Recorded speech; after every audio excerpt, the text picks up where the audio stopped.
எல்லாருக்கும் ஆத்மா வணக்கங்க.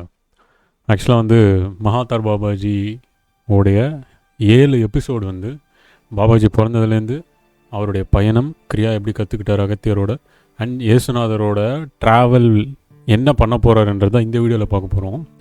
ஆனால் அகத்தியர் வரைக்கும் இமயமலையில் அவர் இருந்தது, பத்ரிநாத்தில் இருந்தது, பாபாஜிக்கு இருந்த தங்கச்சி யார், அதெல்லாம் என்ன வடிவமைச்சு நமக்காக சொல்லியிருக்கிறாங்க. இது எல்லாமே 7 வீடியோக்கான பிளேலிஸ்ட் வந்து டிஸ்கிரிப்ஷனில் இருக்குது. At the same time yoga meditation கற்றுக்கணும், யோகா மெடிடேஷன் பண்ண பிறகு தான் கிரியா யோகமுக்கு நீங்கள் வந்துட்டு எலிஜிபிள் ஆவீங்க, தயாராவீங்க. நிறைய பேர் அது ஏன்னு கேட்குறாங்க. உங்களோட உடலுக்குள்ளே இருக்கிற அணு சக்திகள் அது வந்துட்டு 20 வருஷமோ 30 வருஷமோ உங்களுக்கு வயசு இருக்கும், 40 வருஷம் இருக்கலாம், சில பேருக்கு 50 வருஷமாக இருக்கலாம். உங்கள் உடலுக்குள்ளே வந்துட்டு 50 வருஷம் 30 வருஷம் 20 வருஷம் வாழ்ந்த ஒரு வாழ்க்கை வேறு மாதிரி இருக்கும். டக்குன்னு ஒரு நாளில் உங்களுக்கு கிரியா யோகம் கொடுத்தேன் அப்படின்னா உங்களுடைய உடல் வந்துட்டு அதை தாங்காது. அதனால தான் இந்த தீத சக்தியான கிரியா யோகம் எடுத்த உடனே பண்ணக்கூடாது. அதனால தான் யோகா மெடிடேஷன் செஞ்சு முதல்ல சீராக டிசிப்ளின் கொண்டு வந்து உடலுக்குள்ள அந்த அணுசக்திகள், நரம்புகள், நாடிகள் எல்லாம் மூச்சு பரவ ஆரம்பிக்கணும். அதுக்கப்புறம் தான் உங்களுக்கு கிரியாவுக்கு நானே அழைப்பேன், நானே உங்களுக்கு வந்துட்டு அந்த அழைப்பு சொல்லுவேன். அப்போ நீங்கள் நேரில் வந்து கற்றுக்கணும். ஸோ அதுக்கான டீட்டெயில்ஸ் எல்லாமே இங்கே இந்த நம்பரில் நீங்கள் வந்துட்டு காண்டாக்ட் பண்ணலாம். 399 per month yoga and meditation நம்ம கற்றுக் கொடுக்குறோம். ஸோ இதுதான் ப்ராசஸ்.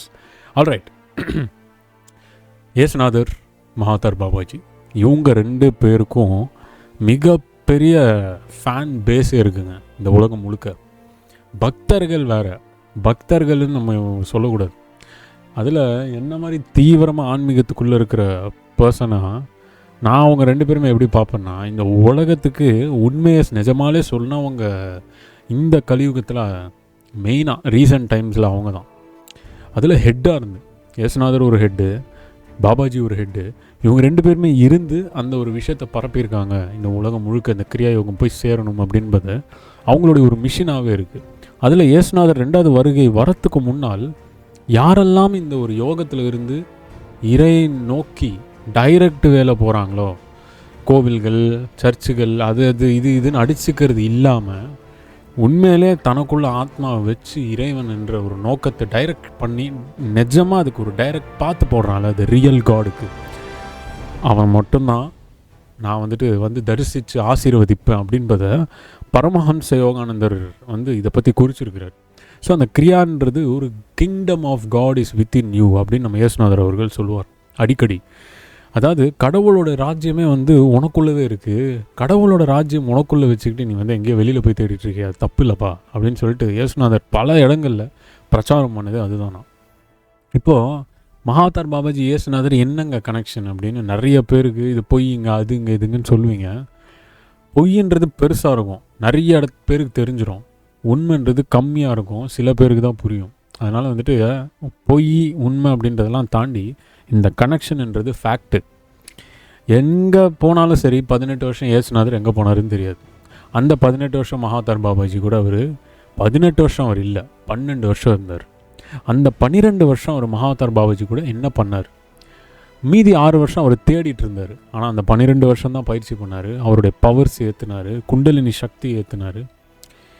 இறைவனாலே படைக்கப்பட்ட இயேசுநாதர், இறைவனாலேயே தேர்ந்தெடுக்கப்பட்ட மகாதார் பாபாஜி 2 பேரும் ஒன்றாகி அந்த இமயமலையில் பேசுகிறாங்க. இமயமலையிலையும் பேசுகிறாங்க. திரும்பவும் மகாதார் பாபாஜி ஐயா அகத்தியர்கிட்ட வர்றாரு, திரும்பவும் ஸ்ரீலங்காவுக்கு. அப்போ தமிழ்நாடு தான் மொத்தமாக அந்த இடத்துக்கும் வராங்க. தமிழ்நாடு, ஸ்ரீலங்கா, பல இடங்களுக்கு அவங்க பயணிக்கிறாங்க, ட்ராவல் பண்ணுறாங்க, அங்கே இங்கே பார்க்குறது. ஸோ இந்த மக்களை பார்க்குறாங்க, பிகாஸ் இந்த மக்களுக்கு கிரியா உபதேசம் பண்ணணும். அப்போ அது எப்படி சேர்க்கறது? மக்களை பார்க்குறாங்க, மக்கள் எப்படி இருக்காங்க, ஒருத்தருடைய பாவங்கள் எப்படி மாறுது, நல்லா தான் இருக்காங்க.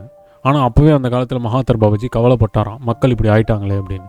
அப்போ இப்போ மகாதார் பாபாஜி கூட இருந்தாருன்னு வச்சுக்கோங்க, நம்ம பக்கத்தில் மூச்சு இப்படி விட்டால் கூட அவர் பயந்து அவர் போயிடுவார். நம்ம போகிறது இல்லை, அவர் பயந்து போயிடுவார் நம்மளை பார்த்து. நம்ம அந்த அளவுக்கு பாவ பிறவியாக இங்கே வாழ்ந்துக்கிட்டு இருக்கோம் மக்கள் எல்லாம். அதுலேருந்து வெளியில் வாங்கடா அப்படின்றது தான் இந்த கிரியா யோகத்தை பல பேருக்கு நான் பிரித்து பண்ணுறேன். பல பேருக்கு அது ரைட்டான கைடன்ஸில் 18 வருஷம் செய்யணும்டா, அந்த பொறுமையோடு நீங்கள் பயிற்சி பண்ணணும் எல்லாரும், மனிதர்கள் நீங்கள் எல்லாருமே அப்படின்றதுனால ஒவ்வொருத்தருக்கும் நீங்கள் இப்படி செய்யுங்க அப்படி செய்யுங்கன்னு நம்ம ஃபுல் கைடன்ஸ் கொடுக்குறது அந்த ரீசனுக்கு தான். அன்ற காலத்தில் எப்படி மகாதார் பாபாஜி அதை கொடுக்கணுன்ற ஒரு மெசேஜ் வச்சு கொண்டு வந்தாரோ, அது அப்படியே அந்த ஒரு மெசேஜ் வச்சு தான் நான் இங்கே உங்களுக்கு அதை இனிஷியேட் பண்ணுறேன். ஸோ அதனால தான் அது டைம் எடுத்த உடனே பண்ணக்கூடாது, அது ரொம்பவே தப்பு. இதே தான் இயேசுநாதருக்கும் மகாதர் பாபாஜி அவர்கள் சொல்கிறார். இந்த ஒரு மகா சக்தி வாய்ந்த கிரியாயோகத்தை ஹெட்டு மாதிரி நீங்கள் தான் பயிற்சி பண்ணி இந்த உலகம் முழுக்க நீங்கள் வந்து சொல்லணும்னு நினைக்கிறீங்களா? என்னை வந்து உங்களோட சிஷ்யராக ஏற்றுக்கோங்கன்னு ஜீசஸ் அங்கே கேட்குறாரு, இயேசுநாதர் அங்கே கேட்குறாரு. அப்போ மகாதர் பாபாஜி வந்து சிஷ்யர் இல்லை நண்பன் நீ அப்படின்னு சொல்லிட்டு 2 பேரும் ஒரு நண்பர்கள் போல் இருந்து இதை பயிற்சி பண்ணி நம்ம 2 பேரும் இதை கொண்டு போகலாமே, பல பேருக்கு இது சொல்லிக் கொடுக்கலாமேன்னு சொல்லிட்டு 2 பேரும் ஸ்தாபினம் பண்ணது தான், 2 பேரால் எஸ்டாப்ளிஷ் பண்ணப்பட்டது தான் இந்த காலகட்டத்தில் நம்ம பார்த்துட்டு இருக்கிற இந்த கிரியாயோகம். பல பேருக்கு தெரியாது, பல பேருக்கு தெரிஞ்சாலும் அதை சீராக எப்படி வழி பண்ணணும்னு தெரியல. பல குருக்கள் இருந்தாலும் குருன்ற ஒரு வேஷத்துக்கு தான் குருவாக இருக்காங்க தவிர உள்ளுக்குள்ளே குருவாக யாரும் இல்லை. உள்ளுக்குள்ளே குருன்றது உங்களுக்குள்ளே குரு இருக்குன்றதை காட்டுறவன் தான் உள்ளுக்குள்ளே குரு. அவ்வளோ நேரம் நான் குரு காலில் விழு, தாடி வச்சுக்கணும், இப்படி இருக்கணும், அப்படி இருக்கணும், அதெல்லாம் கிடையாது. உங்களுக்குள்ளே உண்மையான குரு இந்த புத்தகம் படிக்காத, கோவில் போகாத, பரிகாரம் பண்ணாத, ரிச்சுவல் பண்ணாத, ஜோசியம் பார்க்காத, திதி வைக்காத, அது போகாது இது போகாத, உனக்குள்ளே கடவுளை தேடுறா, உனக்கு காலம் போயிட்டே இருக்கடா, செத்து போயிடுவாடா அப்படின்ற சொல்லி கொடுக்குறவர் தான் குரு. இதைத்தான் மகாதார் பாபாஜி அன்று சொன்னார், இயேசுநாதர் அன்று சொன்னார், புத்தர் அன்று சொன்னார், பரமஹம்ச யோகானந்தர் இன்று சொன்னார். இப்போ மாடர்ன் ஜென்ரேஷனுக்கு 100 வருஷம் முன்னாடி சாய்பாபாவும் அதான் சொன்னார். எல்லோரும் சொல்லிட்டு போயிட்டாங்க. இப்போ நானும் இதை தான் சொல்லிகிட்டு இருக்கிறேன். அந்தளவுக்கு மகான்கள் நான் கிடையாது, நான் ஒரு தூசு. நானும் சொல்லிகிட்ருக்கேன் இந்த கதைகள் வச்சு, இதை இப்படி கற்றுக்கணும் அப்படி கற்றுக்கணும்னு. சேர்றவங்களுக்கு, பயிற்சி பண்ணுறவங்களுக்கு தான் அந்த புண்ணியம் போய் சேரும். காதோட கேட்குறதுனால அது வந்துட்டு பலன் கொடுக்காதுங்க. சிந்தனை சக்திக்கு ஒரு சந்தோஷம் கொடுக்கும். அந்த சந்தோஷம் வச்சு என்ன பண்ணுவீங்க? அதுக்கு தான் குரு எப்பவுமே சொல்லுவாங்க, எந்த குரு எடுத்துக்கிட்டாலும், மகாதர் பாபாஜியோ, லஹரி மஹர்ஷியோ, கிருஷ்ணரோ, ஜீசஸோ, இறப்பை தனக்குள்ளவே எப்படி வந்துட்டு அதை வெட்ட முடியும், இறப்பை அதை கற்றுக்கிட்டு வந்தான் உண்மையான ஞானி அப்படின்வர். இதுக்கப்புறம் உங்கள் இஷ்டம். ஸோ இயேசுநாதர், மகாதர் பாபாஜி இவங்க 2 பேரோடைய நிறைய பார்ட்ஸ் இருக்குது. இவங்க என்னென்னலாம் செஞ்சாங்க, என்ன மாதிரி பயிற்சிகள் பண்ணால் அந்தந்த நாடிகள் வந்து உடலுக்குள்ளே ஏற்பட்டுதுன்றதை தெரிஞ்சுக்கணுமா? அது தெரிஞ்சுக்கணுன்னா மறக்காமல் இந்த வீடியோ நிறைய பேருக்கு ஷேர் பண்ணுங்கள், சப்ஸ்கிரைப் பண்ணிக்கோங்க. அண்ட் நிறைய பேர் தெரிஞ்சுக்கிறது மட்டும் இல்லாமல் நான் சொன்னது உங்களுக்கு நிஜமாலே புரிஞ்சுதுன்னா நீங்கள் உண்மையிலே வந்துட்டு டிஸ்கிரிப்ஷனில் நம்பர் இருக்குது, இங்கேயும் நம்பர் போடுறேன், ஜாயின் பண்ணிக்கோங்க.